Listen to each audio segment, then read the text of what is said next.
Okay, ఈరోజు మణికంఠ గురించి చూసుకుంటే నిన్న జరిగిన గేమ్లో అసలు చాలా అంటే చాలా మారిపోయాడు. ఏంట్రా మణికంఠనే అనిపించింది. తను వేసే జోకులు కానీ ఆకలేస్తుంది బాబోయ్, నాకు ఎవరైనా మజా పోయిండ్రా, డ్రింక్ పోయిండ్రా అని చెప్పేసి అనడం కానీ, రోడ్డు మీద పడిపోయి ఆకలికి. కాకపోతే కొంచెం బాధ వేసింది, ఎందుకంటే ఏంట్రా బిగ్ బాస్ ఇలా చేస్తాడా, ఆకలికి ఇలా చావకొడుతున్నాడని చెప్పేసి అనిపిస్తుంది. కానీ బట్ కాకపోతే ఫన్ అయితే వచ్చింది. సో బిగ్ బాస్ మీద కోపాన్ని పక్కన పెడితే ఫన్గా ఎంజాయ్ చేయాలనుకుంటే చాలా ఫన్గా అనిపించింది.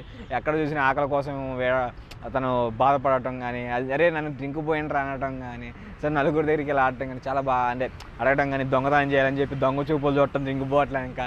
సో అవన్నీ చాలా ఫన్నీగా అనిపించింది.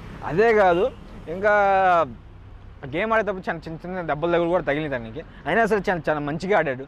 సో అసలు గేమ్లో అయితే చాలా ఎంత పాజిటివ్గా, అంత మంచిగా ఆడతాడని, ఎంత యాక్టివ్గా ఉంటాడని చెప్పేసి నాకు ఎంతవరకు అయితే తెలియదు.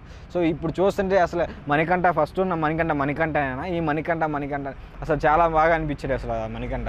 సో విగ్గు తీసిన మణికంఠ మణికంఠ అయినా విగ్గు తీసిన తర్వాత చాలా బాగా ఆడాడు అనిపిస్తుంది. విగ్గు వెనక ఎంత రహస్యం ఉందని నాకు తెలియదు.